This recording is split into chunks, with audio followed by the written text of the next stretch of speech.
Do you love to wear expensive pieces of jewelry? Are you fond of collecting items studded with bedazzling rhinestones? Do you enjoy sipping your hot Starbucks Americano from their huge ceramic mugs? Are you a smartphone addict? All of this may seem unrelated to you, but they all have one thing in common. They're all products of the mining industry. The metals and minerals that come from industrial mining all benefit the society. In fact, you come in contact with these products daily, and more often than not, you're currently anticipating. Diamonds, gold, silver. These are some of the many examples of materials used in making jewelry. The ceramic mugs from which hot beverages are consumed contain the mineral zircon. And your smartphone's battery, which could last a whole day, is made out of lithium ion.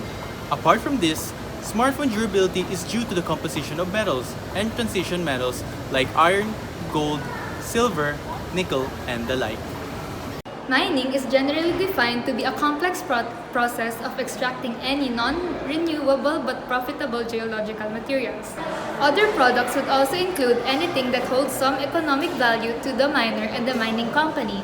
Ores that are extracted from ore bodies include chalk, clay, coal, gemstones, gravel, limestones, metals, and rock salt, among many others. Mining is also a process that is necessary to obtain any kind of material or product that cannot be developed artificially through a laboratory, factory, or agricultural methods. Mining, a billion-dollar industry, involves a generous amount of money, which is why mining companies are usually successful. The government also benefits from mining via revenues. Mining encompasses numerous ways of excavation, but we first discuss the more common methods, which are surface mining and underground mining. Surface mining is a more probable method in which the rock initially above the mineral deposit is removed. Surface mining is a broad method of mineral extraction which still includes strip mining, open pit mining, and quarrying. Underground mining is the process of mineral extraction in which the overlying bed of rock remains in place and is not removed. The mineral is then extracted by the use of shafts and tunnels. According to Mining Global, mining involves a few stages which include exploration, mine site designing, and planning, construction, production, enclosure, and reclamation. Exploration is the stage in which companies employ geologists to canvass areas that are high in mineral content. Geological surface mapping and sampling, geophysical measurements, and geochemical analysis are all requirements in order to determine suitable locations for mining. Consequently, studies are made in order to ensure that the project will be safe for all the workers involved, environmentally beneficial, and socially competent by obtaining permits and approvals. As soon as the project receives its green light, construction of roads, processing compounds, environmental surveillance systems, employee housing, and other facilities are done. Thereafter, production may commence through surface or underground mining. The method of mining is established by what kind of materials are to be extracted, as well as the limits that are dictated by technological, environmental, and economical regards. Recovery of the materials are made easy by the use of varying tools and machinery. Crushers or mills are equipped in order to process the minerals by filtering and detaching commercially beneficial minerals from their ores. The final step for production involves smelting, which is the process of melting the collected minerals in a furnace. This is done to ensure that the minerals are completely shelled out from its ore. They are then poured into molds, making them available for marketing. Mining operations are then completed through closure and reclamation. Mining sites that are exhausted of their resources are closed off. All facilities are disassembled, and the land is restored to its original state. The Philippines is a country that is considerably abundant in minerals. Considering the country's total land area of 30 million hectares, 2.2 million square kilometers of this accounts for the Philippines' exclusive economic zone, and 9 million hectares has been recognized to have high mineral potential. As of January 2019, 4.34% of the Philippines' total land area has been occupied by mining tenements.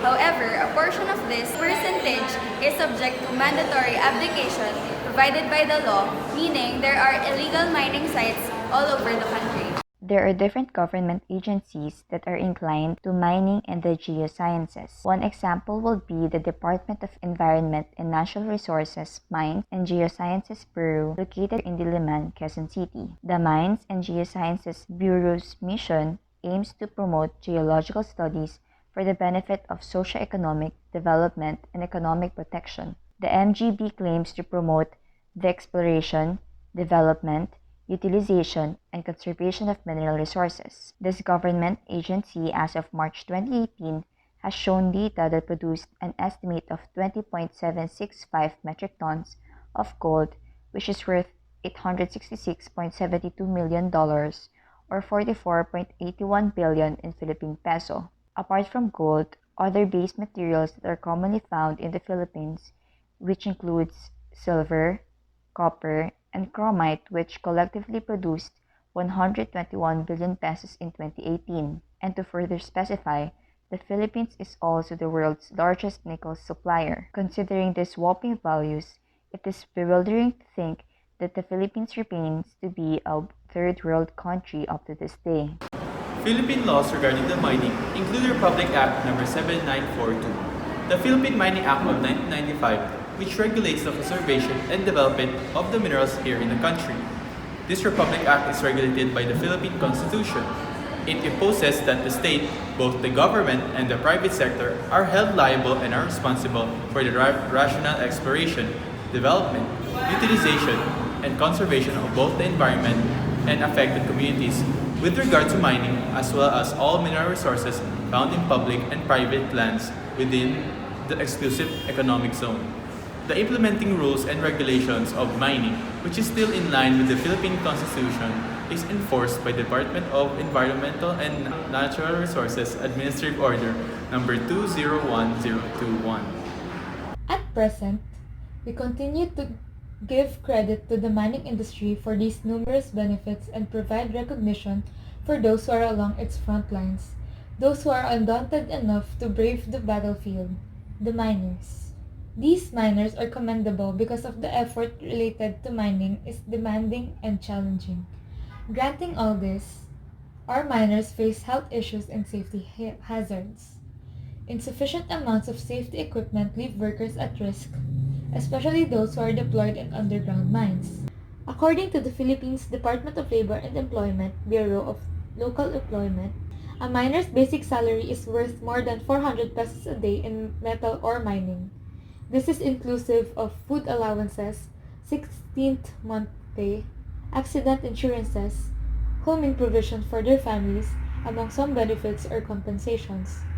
Despite these seemingly beneficial compensations, our miners are still held at a disadvantage. This is due to the inevitable dangers that are present in high-risk working areas, such as mining sites. In this regard, life and well-being always weigh more than any material compensation. Furthermore, the country's environment is exploited due to how lax the government is regarding the implementation of laws that would supposedly protect it. Laws are rendered ineffective if the government that implemented it is inoperative. This is the case for the mining in the Philippines. The existence of illegal mining sites and prevalence of child labor in the country are some indicators that the Philippine law enforcement is close to uselessness. These illegal mining sites are situated in areas that are remote, making them hard to access and which then consequently seems to be the government's excuse. Child labor, on the other hand, is something that stemmed from poverty. According to a study conducted by a Philippine NGO, 14% of children aged 11 to 17 years old reside near the vicinity of mining areas. Child labor is an alarmingly unheard problem in the country, which leaves miners vulnerable to the dangers posed by the unstable gold mines of these illegal mining sites. These children collect gold and other mining products from 25-meter deep pits that are located underwater. Child labor is an issue that also exists globally. For just an average of $2 or roughly 100 pesos, children ages 5 to 17 risk their health and lose their lives for the mining industry. Child labor exists in Asia, Africa, Latin America, and some portions of Europe. All around the world, children working in mines dig shafts, crush rocks, scrape and lift in salt mines, and carry massive stones, which are sometimes bigger and heavier than they are.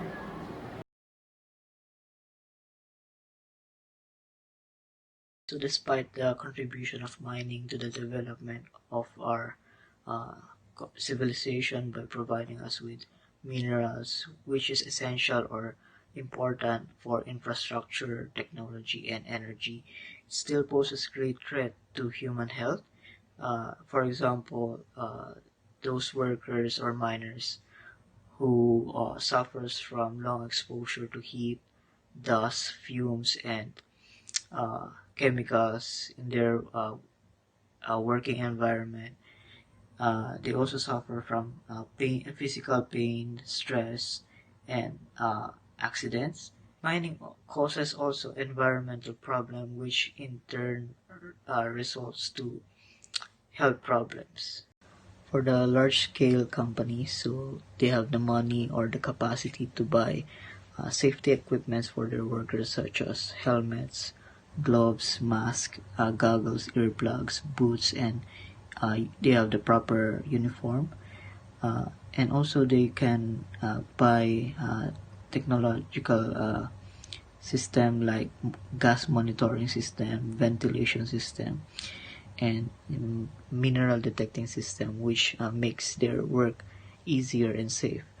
However, for the small scale companies, they don't have the capacity to buy such things, so sometimes they pass through inspection or government inspection. So what the government can do is to implement a strict safety protocol and equipment for both large-scale and small-scale companies. As students, the simplest acts can do wonders for the environment. Awareness is the first step towards our environment's survival. The best thing we could do to raise awareness is to support movements regarding child labor and illegal mining in the country. Alianza Tigil Mina, Haribon Foundation, the Philippine Biodiversity Conservation Foundation Incorporated, and the like are some examples of non-government organizations that can help us voice out our support and our plight towards responsible mining in the Philippines. By supporting them, we are able to take a few baby steps to giant leaps that will be beneficial to the future generations. Protests also proved to be something that could contribute to environmental welfare, as well as societal welfare just the same. These protests will not go unheard if we all show the same dedication and initiative. We would like to challenge both small-scale and large-scale mining companies to provide their workers with efficient and ample amounts of personal protective equipment. This would include head protection or hard hats with camouflages, eye and face protection like goggles or face shields, respiratory protection, hearing protection like earplugs or earmuffs, boots made out of leather or rubber designed for construction, work gloves, belts and harnesses, thermal clothing, and etc. Informational seminars inclusive of accident prevention talks are also recommended. Furthermore, mining companies should provide compensation or insurance for their workers and their families. We would like to challenge the government to do their job properly. As some kind of call out, we would like to remind the Philippine government that laws are meant to be enforced. Instead of focusing primarily on the war on drugs, the Philippine government should also pay attention to an industry that could actually bring prosperity to the country's economy. The government's enforcement can drive out illegal mining throughout the country. In addition, the government can establish a law that would provide scholarships for both victims of child labor and the children within the vicinity of the mining site that are susceptible to being victims of child labor. With this, the prevalence of child labor in the country may be decreased. Moreover, illegal mining sites that are located in remote areas should not be made as an excuse, as the government is responsible for the welfare of its citizens.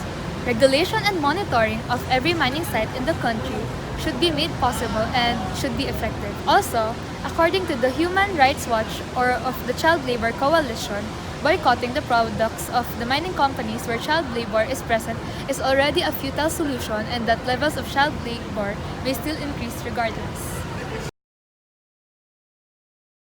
Life is full of things that should be kept in moderation so as not to cause our own destruction, and mining, like most things, fall under this belief. Through the years, this industry has consistently proven to be something that makes our day-to-day lives bearable. As a society, we must be able to view mining and its products as a grace given by God through Mother Nature. Finally, we must be responsible enough to cut back the disadvantages and consequences that mining brings forth today so that we could lead ourselves to a more promising future for the society and the environment alike.